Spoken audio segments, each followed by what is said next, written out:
সব সত্যি ঋষিকে বলে দিয়ে ক্ষমা চাইল উজি। আমরা এমনটাই দেখতে পারব আজকের পর্বে, চলুন বিস্তারিত জেনে নেই। শুরুতেই দেখা যায় উজি বারবার একটা কথাই ভাবতে থাকে, ঠিক একটা নাগাদ তার মাথার ভেতর শুধু ঘুরতে থাকে, কি করে আমার কানে বাগুইহাটির কথাটা এলো, আর তার সঙ্গে সংযুক্ত নীতির কথাই বা জড়িয়ে গেল কিভাবে। যে সব কথা আগে কখনো আমার কানে আসত না, সেগুলো হঠাৎ করে একের পর এক সামনে চলে আসছে। এরপরেই দেখা যায় কাকুমণি বারবার করে ম্যানেজারকে জিজ্ঞেস করতে থাকে, বাকি মালটা কোথায় দুর্য। এমনভাবে প্রশ্ন করে আর ম্যানেজারকে ভয় দেখিয়ে দেয় যে ম্যানেজার একেবারে ঘাবড়ে গিয়ে বলে, আছে তো, আমাদের সাইডেই পড়ে আছে। আসলে আমি একটাই ভয় পেয়ে গিয়েছিলাম যে ঠিকমতো কিছু বলতে পারছিলাম না, মাথাটা একেবারে কাজ করছিল না। একটু ঘাবড়ে গিয়েছিলাম বটে, তবে এখন সবকিছু ঠিক আছে। আপনি একদম চিন্তা করবেন না। এই কথা বলেই স্যার তখনই সনাতনবাবু সেখান থেকে চলে যায়। এরপরেই দুর্জয় সবার সামনে সিম্প্যাথি নেওয়ার জন্য হঠাৎ কান্নাকাটি শুরু করে দেয়। সে বলে, আমাকে যেভাবে অপমান করা হয়েছে সেটা কখনো ভাবতেও পারিনি। শেষ পর্যন্ত আমার সঙ্গে এরকম ব্যবহার করা হলো, না না, আমি ভাবছি আর এই ব্যবসায় থাকব না। এই কথা শুনে চারপাশে একটু চাপা অস্বস্তি ছড়িয়ে পড়ে। তখনই ঋষি সামনে এসে বলে, না না মেসমশাই, আপনি এরকমভাবে বলবেন না, এখন মাথা ঠান্ডা রাখাই সবচেয়ে দরকার।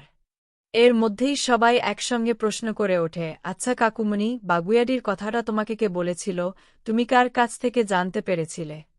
এই প্রশ্নে কাকুমণি একটু থমকে যায়। সে যদি কথাটা বলে দেয় তাহলে পরিস্থিতি আরও জটিল হয়ে যাবে, সেটা সে বুঝতে পারে। ঠিক তখনই ঋষির বাবা গম্ভীর গলায় বলেন, না না জ্যোতি, এইভাবে তুমি বলে ঠিক কাজ করনি। সবাই তো আমরা দুজনেই দুর্জয়শঙ্করের দিকে আঙুল তুলেছি, তাই স্বাভাবিকভাবেই ওদের খারাপ লাগবে। কথার শেষে ঘরে একটা চাপা টানটান পরিবেশ তৈরি হয়ে যায়, আর উজি বুঝতে পারে এবার আর সত্য লুকিয়ে রাখার কোনো উপায় নেই। তখনই শঙ্খ বলে, যদি তুমি দুদিন আসতে না আসতেই বাড়িতে আমাদের সবাইকে এভাবে অপমান করলে, আমি ভাবতেও পারছি না, আমার তো লরিটা নিয়ে একটা বড় প্রশ্ন থেকেই গেল, তাই না? এরপর দুর্জয় বলে, তাহলে আমাদের এই ব্যবসায় থাকার আর কোনো দরকারই নেই।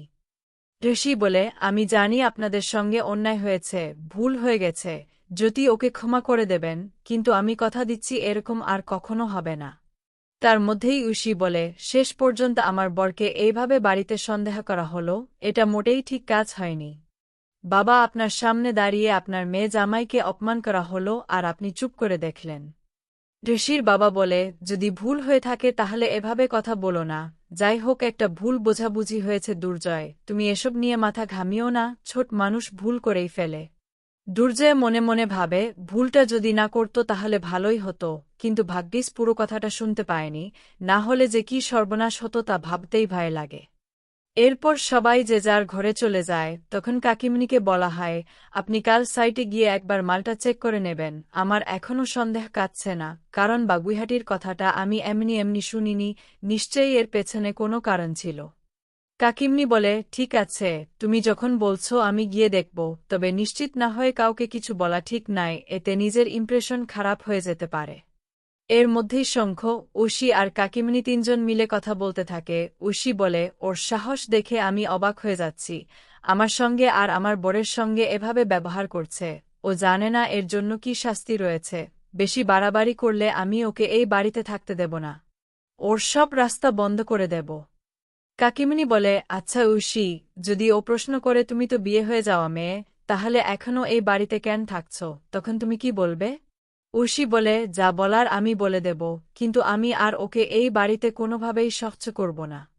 অন্যদিকে ভেসি রেডি হতে থাকে আর উজি ঋষির সমস্ত জিনিসপত্র এগিয়ে দিতে থাকে। তখনই ঋষি বুঝতে পারে জ্যোতির মন খারাপ আর বলে, কি হয়েছে, আমি যদি তখন ওইভাবে তোমার সঙ্গে কথা বলে থাকি আর তাতেই যদি তোমার মন খারাপ হয়ে থাকে, তাহলে ক্ষমা করো, দেখো আমি তো তোমাদের ভালোর জন্যই বলেছিলাম, বলো তো আমি কি সেই ভালোটুকু চাইতে পারি না?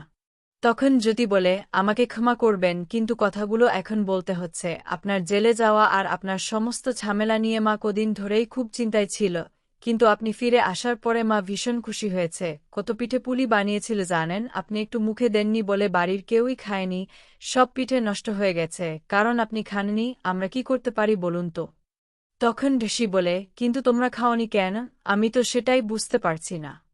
জ্যোতি বলে, আমরা কেন খাবো, আপনি তো খাননি। যাই হোক মা, আর আমরা সবাই খুব কষ্টের মধ্যে আছি, কিন্তু তবুও তো আমাদের আপনাকে ভালো রাখতে হবে, তাই না? চলুন আমরা সবাই কোথাও একটা থেকে ঘুরে আসি। এই কথা শুনে ভেসি কি উত্তর দেবে নিজেই বুঝে উঠতে পারে না। অন্যদিকে দেখা যায় এক অফিসার দুর্জয়ের সঙ্গে কথা বলতে থাকে। তখন দুর্জয় জিতকে জিজ্ঞেস করে, কি হয়েছে, আপনি কিছু জানতে পেরেছেন? জিত বসু বলে, হ্যাঁ, অনেক কিছুই জানতে পেরেছি। বিচার মিত্র যে গ্রামে থাকতেন আর হরিপ্রসাদ বাবুর মেয়েরা যে গ্রামে থাকতেন, সেই দুটো গ্রাম পাশাপাশি। আর আপনাদের আসানসোলেই একটা বিল্ডিং করার প্ল্যান ছিল। আমরা খোঁজ নিয়ে জেনেছি সেখানে একসময় বোমা বিস্ফোরণ হয়েছিল। সেটা লোকালি কারো কাছ থেকে বোমা কেনা হয়েছিল। কে কিনেছে সেটা এখনও জানা যায়নি, তবে খুব তাড়াতাড়ি জানা যাবে বলেই আশা করছি। তারপর আমরা শত্রুর কাছ পর্যন্ত পৌঁছে যেতে পারব। এই কথা শুনে দুর্জয় ভীষণ ভয় পেয়ে যায় আর মনে মনে ভাবে, যেটা ভাবছিলাম সেটাই তো হচ্ছে। যদি এরপর হরিপ্রসাদ বাবুর মেয়েরা এখানে এসে সবকিছু জানতে চায়, তাহলে তো সব শেষ হয়ে যাবে। এখন আমি কি করব? তখন শঙ্খু বলে, যেভাবেই হোক একটা ম্যানেজ করতে হবে। মিশু, তুমি যেভাবে এতদিন সবটা ম্যানেজ করেছ। এর মধ্যেই ভানুর কাছে খবর আসে যে অফিসার জিত বসু ঠিক পৌঁছে যাচ্ছে সেই বোমা ব্যবসায়ীর কাছে, যার কাছ থেকে নিশারা বোমা কিনেছিল। তখনই বলে, তুই যেভাবেই হোক পালিয়ে যা, বাকিটা আমি দেখে নেব। এরপর নিশা বলে, কি হয়েছে বলতো? তখন ভালো বলে, আরে আমরা যার কাছ থেকে বোমা কিনে বিস্ফোরণ করেছিলাম, পুলিশ এখন তার কাছেই পৌঁছে যাচ্ছে। নিশা, সব সত্যি সামনে চলে আসবে। আর সে যদি একবার মুখ খুলে দেয় তাহলে সব শেষ। নিশা বলে, কেন, আমার তো তোর সঙ্গে আগেই কথা হয়েছিল, বিহারে চলে যাব, সেখানে গিয়ে গা ঢাকা দেব। তখন ভালো বলে, ওদের খুঁজে বের করা পুলিশের বা হাতের কাজ, বুঝতে পারছিস কত রিস্ক। তার উপর আমরা তো আছি।